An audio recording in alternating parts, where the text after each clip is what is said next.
Family disputes can make us feel isolated and vulnerable. Maybe you're going through a divorce or a legal dispute about your kids. Perhaps you've spent hours on Google or have even posted anonymously on Facebook to see what others have to say. But are you getting the actual information and support that you're looking for? Our podcast, Legal Lounge, aims to dispel misinformation and downright bad legal information to empower anyone with questions about their family, their children, their finances, their marriage, and the law. As a team focused exclusively on family law matters, we aim to help listeners not only with the information they need, but also with the hope that their situation has a solution. Short disclaimer, please note this podcast is for educational purposes only, and the information should not be relied upon as legal advice or for legal purposes.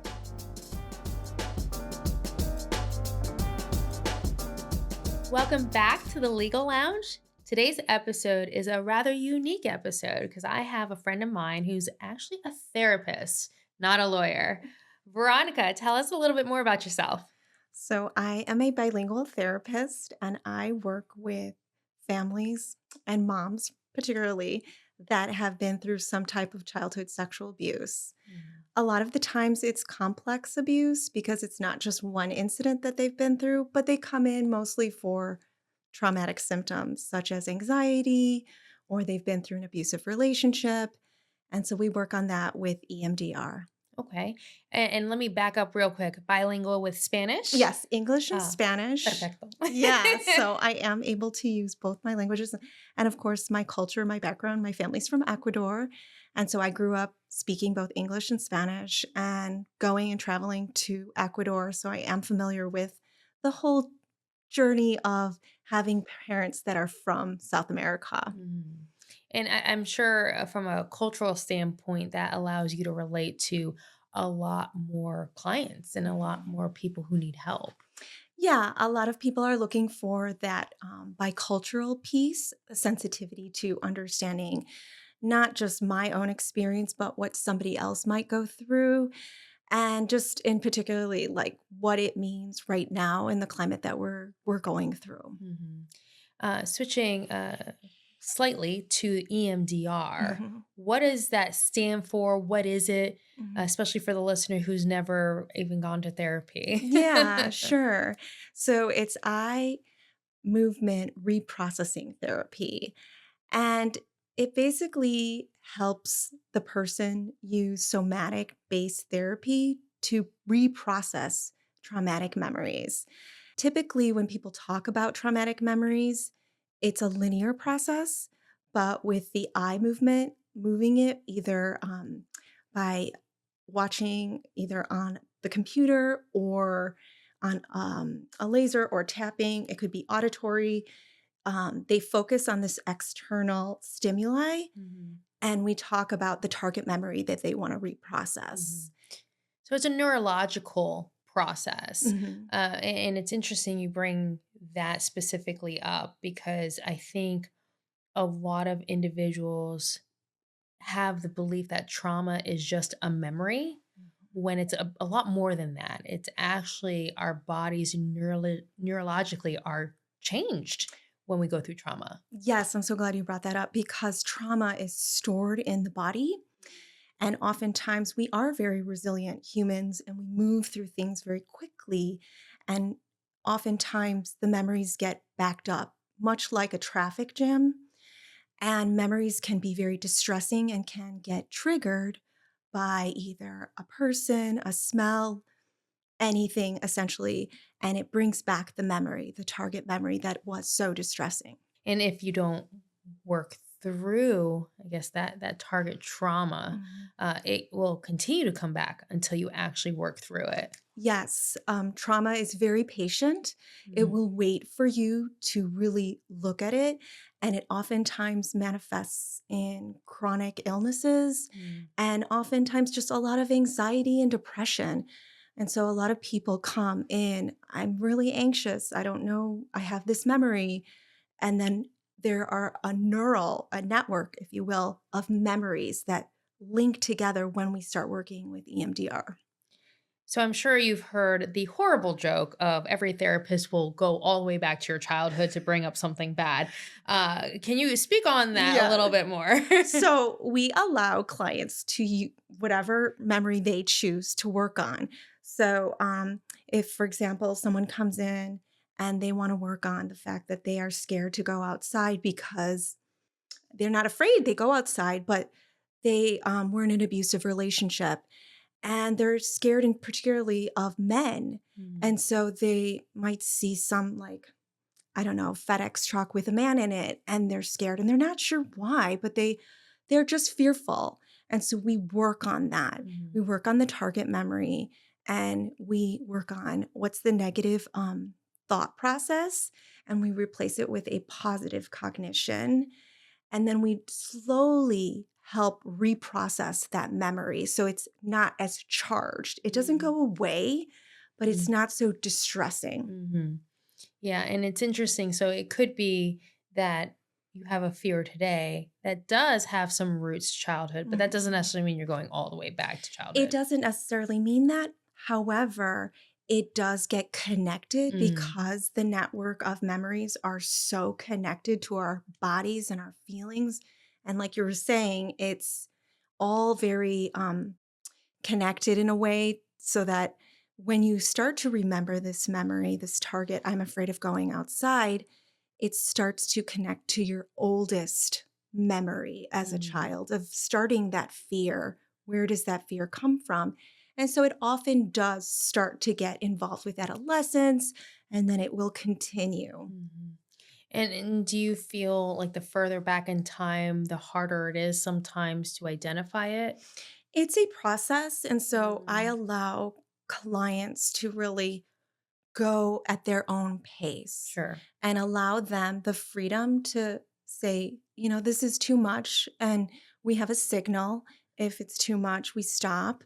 And then we talk about really grounding techniques. And I really prepare my clients to be very well resourced. Mhm, And that's part of the EMDR therapy, to be very well resourced and to use different, you know, whether their coping skills are to meditate, to do yoga, to do cardio exercise, to rely on their social support system, and where it's lacking. mhm. Um, but it is a process, right? So Sure. it's not always easy to, if someone is more introverted, to reach out and develop relationships. If someone's always been fearful of getting hurt. Of exactly that. Exactly. Right. And so I'm going to shift real quick because I know we're focusing more on the treatment of trauma. I know you have a very active role as well in hopefully preventing Mhm. trauma before it even gets to this level where there's so much intervention needed. Can you talk about that and your role? Sure. Yeah, I really enjoy talking a lot about the mother. Oftentimes, mothers come to me, Mhm, and mothers are very connected to their children. And so, oftentimes, the anxiety that they're coming to me about is connected to their child. And because there is shame in talking about childhood sexual abuse or any type of abuse, there is a hesitation to talk with their children about whether or not they want a hug from their family members or mhm, even their moms. And many times, victims of abuse don't have a definition of a boundary for themselves. So if they don't like their, uncle to hug their child, they don't know how to say it. mhm, And so from the beginning, I try to encourage my clients to speak about what kind of boundaries they want themselves. mhm, How are they able to advocate for their child if their child, for example, is hiding behind them and doesn't want a hug? mhm, That they can say, well, we're teaching our child that they can say no to hugs and kisses. Right now, they're still getting to know you. We mhm. hope that you can respect that. Yeah. Yeah. And I think that's critical. And you're definitely more versed in this realm, the mental health realm. But it's my understanding that children develop that sense of saying no and consent before they even turn 5 years old. Yes, yeah. At 2 years old, they're very apt to say the word no. So when they say no, we want to encourage them. What don't you want? I don't want a hug and to encourage them to have their voice heard, their agency of what they really want. Now, of course, when a kid doesn't want a bath, that's Mhm. very common, but we allow parents to say, well, for your health and safety, we're going to help you take a bath, and to help parents set boundaries, because depending on their development, Mm. any neurological issues, they have to understand, we're going to take a bath, or you're going to have to take a Yeah. shower. And even in preteen adolescence, as they learn hygiene, it's hard for them. And parents can get really creative in helping them understand. I was reading something today. A mom had posted on a Facebook page, like, I don't know how to get my, I don't know, I think it was a tween, to take a shower. They say that to take a shower, they don't want to take a shower. And one mom posted, well, this is what I do. I make it like a spa day. And and so I love she's that idea. exactly, she's really getting creative. And they are on, she mentioned that this child, their son or whatever, was on the spectrum. And so it really takes a lot of patience, creativity, and just a lot of time to just be like, okay, we're going to work this out Mhm. and explain to your child, but also your own boundaries. Like, okay, I'm getting activated. My child's not listening. How Mhm. can I step back and make this work and not make it an issue about their own? Like, Yeah. because parents that have been abused can get activated. Oh, I'm powerless. I don't feel like I have a voice. All Mhm. that stuff gets stirred up. There's no conversation more romantic than discussing a prenup with your partner, right? Okay, maybe the song for your first dance does a bit more in the romance department. Speaking of emotions, though, the prenup is a very legal document that everyone has a very emotional reaction to. Many people avoid the prenup conversation because they feel it is an indication that the marriage will fail. But here's the truth: half of all marriages already fail, regardless of whether the spouses had the prenup conversation or not. If you or someone you care about is getting married, would knowing what marriage involves legally be important? What about having the difficult conversations surrounding finances, career aspirations, and pursuing parenthood prior to the wedding date? If you are looking to build a solid foundation for your marriage, or you want the same for someone you care about, we are here to help you learn more about prenups from a position of knowledge, not emotion. To learn more about family law from a legal professional, book a consultation with a member of the Modern Legal team by visiting our website, emailing us, or calling us at 704 286 6302. Check out the information about Modern Legal services at modernlegalnc.com. Have you seen a shift? Because your office is, well, I'm virtual. you're virtual, Mhm. but are you primarily in North Carolina or South Carolina, or do I you? see Oh, both. you see I both. see Okay. both. Yeah. And, Illinois too, as I'm licensed in all three Okay. states. And so it's easy to adapt on the computer now, Mhm. because there's apps, and Sure. there's the tapping on the shoulder. That's the butterfly tapping on the knees. You can do on and then auditory too as Mhm. well. So depending on, their comfort level or what they prefer, I allow them what to choose. Nice. Nice. Now, I know you've been active, I guess, in the advocating for what we call Aaron's Law, Mhm. which is a law that has been adopted in South Carolina, not North Carolina. Can you tell the listener a little bit more about that? Sure. Aaron's Law is about body safety and teaching, like, what is safe touch, what is unsafe touch, when to say no, and really essentially allowing the child to disclose if they have to either the parent or to a teacher. It's now being passed in public schools. It's passed in 38 schools. I'm sorry, states. And so teachers and administrators are supposed to teach about body safety. Mm. So if a friend is poking you at school, you can say, I don't want you to poke me. Or if a child says, to a teacher, can you help me help me in the bathroom or whatever? There's more than one teacher there. It's not always one on one, but Mm. to also help teachers understand There's never a one-on-one situation, one-to-one with a teacher and a student, Mhm. and when to notice red flags. So it's not just for the children, Mhm. for teachers to be aware of when there is a red flag for a child, when they disclose, but also for teachers to become aware of, that seems kind of strange that that Mhm. teacher's doing that. The Mhm.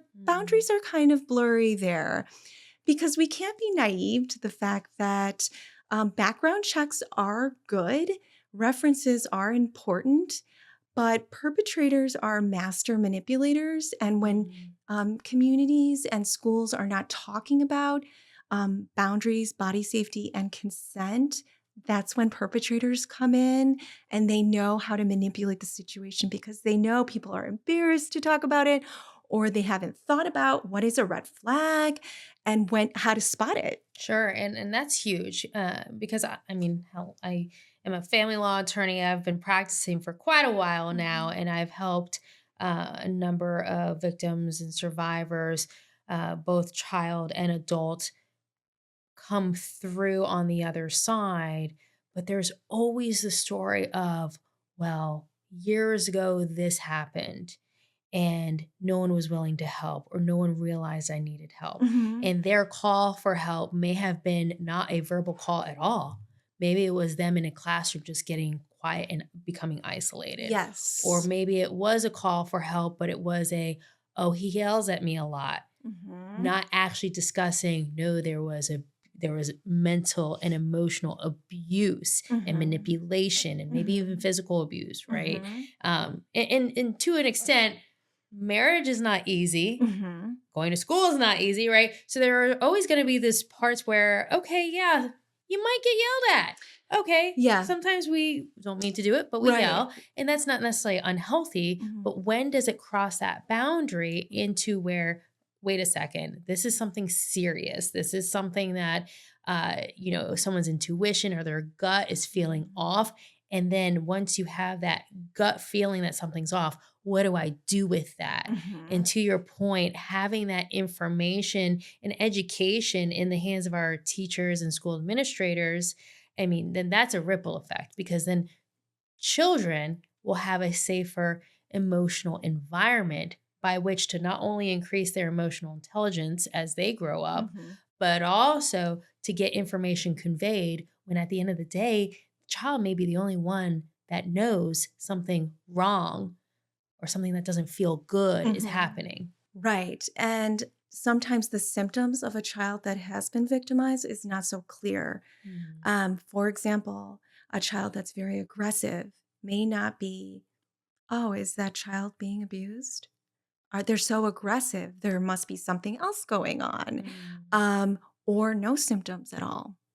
And so it just presents differently, and victims are rarely going to disclose it unless they feel safe with a safe teacher, with a safe um, adult. And what's on the rise now is peer to peer. And peer to peer abuse is happening because of the unfettered access of social media with children and the internet. And I try to educate parents on that too, that you can use parental controls on, you know, the TV, Yep. Basically anything out there the nowadays. Yeah. iPad, Yeah. and you can also monitor your child's access to it. Like, we're going to have screen time downstairs, and you're not going to have access to chatting offline or educating your child. Like, we don't give out our information, our address, personal pictures, and when someone's just being crossing a line. And so back to boundaries, we teach our children about personal boundaries, but here on the internet is also emotional boundaries. Mhm. When people are asking you questions that are just have nothing to do or is inappropriate. Mm. And so we try to educate parents on the importance of how much screen time are they getting? Are they, it's very easy to get screen time and really go down some inappropriate Yeah. websites Yeah. because as I try to educate parents, The internet is made for parents and adult brains. It's not made for children's brains. Children are still developing their brains. They don't have that prefrontal cortex totally developed. And we as parents act as their prefrontal cortex. Let's get your shoes on.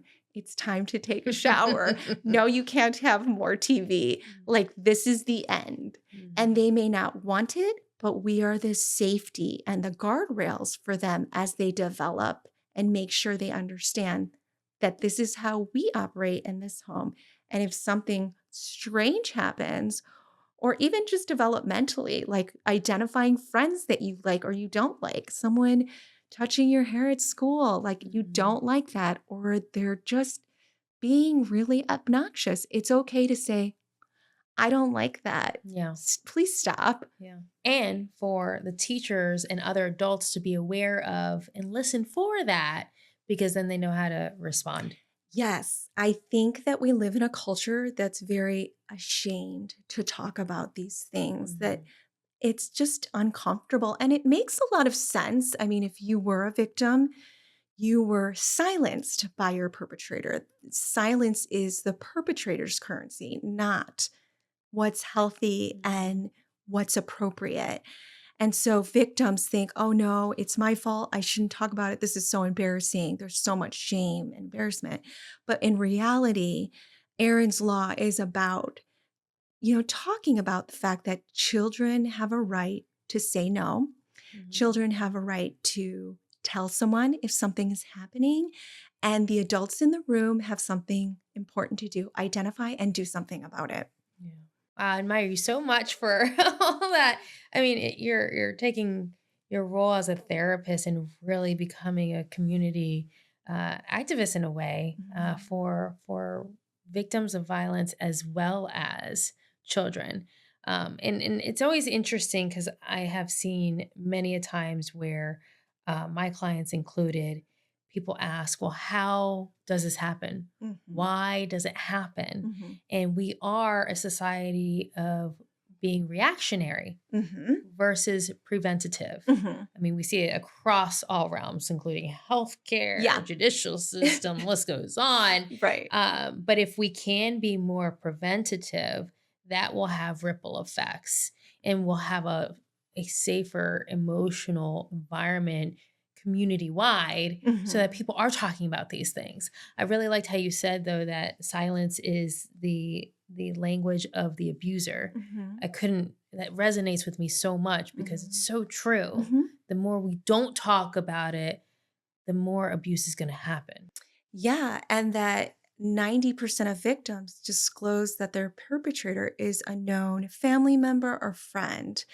And so what the perpetrator does is he manipulates and he tests. He tests boundaries. So He or she, but yes. He or she, Yeah, correct. yeah. Typically it's a male, but there Yeah. are females that do it. Yes. And we don't know. And with children, they act out those things. And so in that vein, it's important for victims to know, this is strange. Why does this person want to spend so much time with my child? A single working mom or divorced parents are like 20 times higher in getting victimized by a perpetrator because they see the vulnerability. They see, oh, that person needs help. They need childcare. They need someone to lean on. But what they really need is a trusted friend, a reliable, kind person that's going to care for your child, not, exploit them. Yeah. Yeah. And that actually shifts us into the realm of family law specifically, because a lot of these triggers for, say, someone who has complex trauma could be triggered, if you will, or I feel like there's a better word out there for it, but activated. Thank you. Yeah. It could be activated in the process of separation, divorce, and going through the litigation process. That happens a lot, unfortunately. I think that, victims have a hard time identifying, wow, this is an issue for me. I need to take care of this. how do I identify what's going on and how do I take care of it? And so it just gets backlogged. And so that's when a lot of victims present with anxiety and depression, chronic illness, all that stuff. But it is like, for example, like they think that somebody else is doing something, you know, with an order of protection or want some type of litigation, or they want to see my child more than I do, or whatever.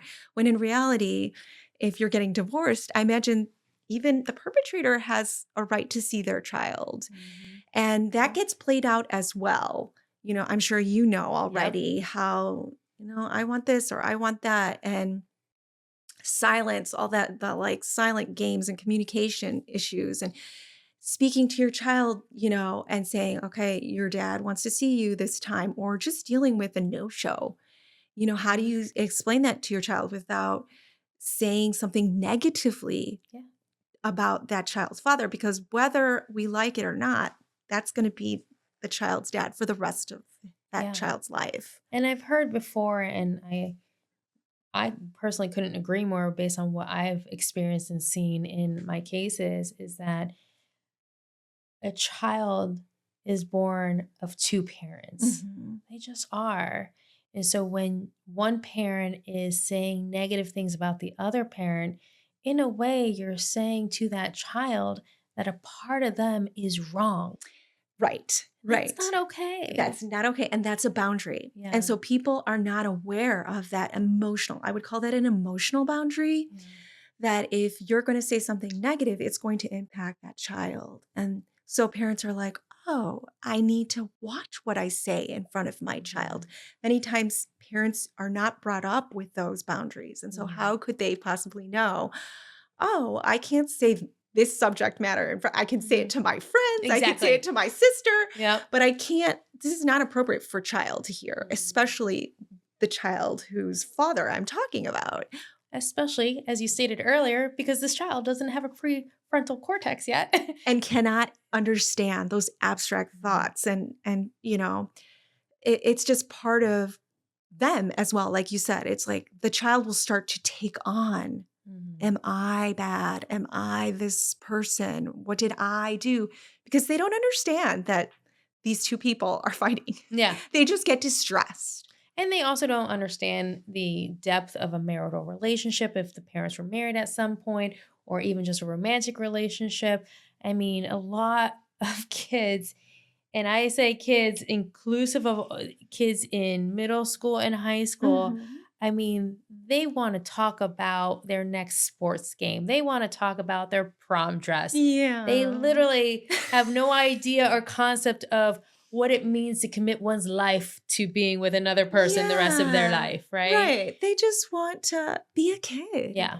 And so I really try to educate parents on those types of boundaries, emotional boundaries, physical boundaries, you know, just developmental boundaries. What would you say to your child if your child came home and said, I heard someone use the word 68. What does that mean, Mom?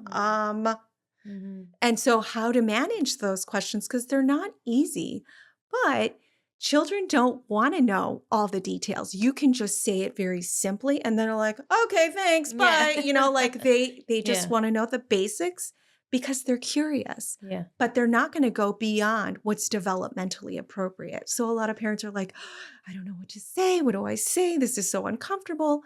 You can just say simply, this is something that two adults do in a private room, depending on their age, you know, and it's not what kids do. It's not for kids. I don't know why, you know, you heard that, and then you can explore that with your child. Like, you know, oh, did so-and-so say that because a marker was with 6 and another marker was with 8?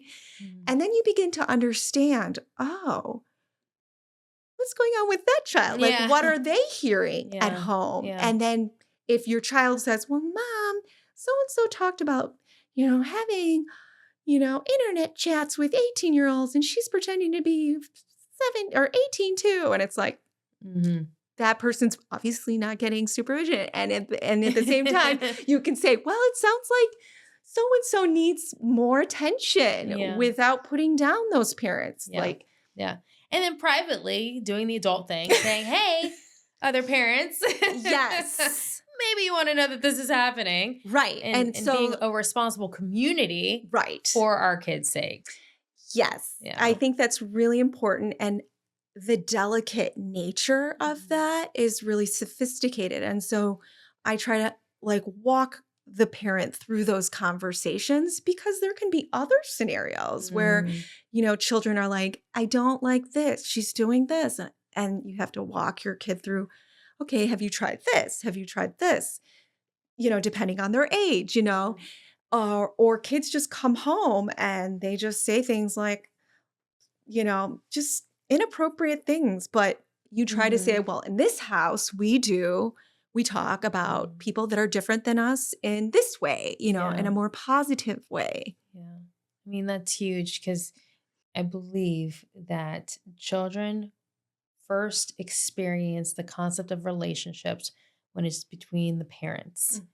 And when parents are not parenting, it distorts a lot of things for that child. Yeah. And what I mean by parenting is, I mean the good way of parenting. Like you stated, setting those boundaries, creating a safe environment, emotional environment, the body awareness, all these steps help create an environment conducive for a child to be raised with healthy habits and healthy mental and emotional strength, such that our hope down the road is they're not dealing with complex trauma with a therapist such as yourself when they're an adult.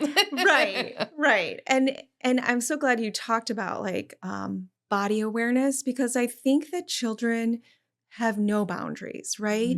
Children are like, I'm going to run across the street, or they don't understand there's a car coming. They have very little impulse control. And so we have to teach them very slowly, depending on their temperament, age, gender, all that stuff. And we have to teach them, you got to slow down. You're in a parking lot. You can't like just run in a parking lot. You have to be aware. One time I got out of a parking lot, it was just so crowded. And I'm aware of my surroundings, and I see a car coming and the car's not even looking, and I had to move my daughter this way so she wouldn't get, basically run over. And so I try to teach my own children, you have to become aware of your surroundings and then just also your own body. Like if you start feeling uncomfortable around someone, you can talk about that. Yeah. And I guess bringing it all the way back around, because I just have this question with the use of EMDR. Is that useful in children or is it useful in adults? Like, how does that dynamic work? Yeah. So you can use it with both children and adults. Okay. Yeah. I didn't know that. It's an amazing field. It's huge right now. Yeah. And so if, there's a therapist that wants to focus with the child, they typically do like sand tray stuff, but I focus with moms. And inadvertently, we do focus on the children because we talk about all these other things. But if there is symptoms in a child can go to a therapist and get that service. But we typically work on memories of the parent and when they first started coming in. But like you had mentioned before, it does all have a network of memories, which is nice because it does elicit that memory. Yeah. Some people may say, I didn't realize that this was still an issue for me. In adolescence, this happened to me and this happened to me. And I say, yes, you were a victim of rape. And that was very difficult. We can reprocess that. Yeah. Or, it sounds like you were with a parent that was untreated with bipolar. And so that was, very difficult, can be very difficult for children. So it's very versatile, EMDR, and it's amazing what it can do because it's very effective. But we, once again, prepare the client and being well resourced. And we also help the client slow down because in between sessions, they might want to sleep more, may feel more exhausted, may have nightmares. And so we talk about that in the next session. And we say, okay, what did you do when you started having like an anxiety attack? Yeah. I did, more breathing. I meditated. I really went to bed early. I didn't, decide to do extra work because I listened to my body. Yeah. And that's really important because I feel in one sense, you're giving people hope. When you say you have been a victim of a really traumatic situation, but we can work through it and truly help you embody becoming a survivor, that provides hope. But to your other comment, that it's a lot of work and it's a tolling process. And so I think it's also important of knowing when to start doing that work, that deconstruction, if you will. Right. Because maybe in the middle of a divorce or a litigation matter, that might not be the best time. Yeah. But that doesn't mean there won't be a time. Yes. I do encourage clients to wait until, like, if you're moving, you're going through a divorce, let's wait until the dust settles. And once you feel a little bit more calm, centered, there's never a perfect time, right? Like, we're always going through something, but we can work on, like, what works for you in terms of managing stress? Do you like being outside? Are you more internal? Do you like journaling? I encourage my clients to really write down how they're feeling, because writing is a really slowing down process of your feelings and your thoughts. And it just sort of unwinds everything that's going on in here to the paper. Yeah. And it allows, especially victims, to have a voice. Yeah. Oh, this is what's going on. I need to take care of that. Yeah. Yeah. Well, I appreciate all of the information. I have learned a lot in this episode. Great. I hope the listener did too. Yeah. But if the listener did want to learn more about you and your therapy practice, where could they find you? Yeah, my website is www.veronicadelpino.com, and they can schedule right there whenever they'd like a free 15-minute consultation to see for a match. Perfect. Thank you so much for being here. Thank you for having me.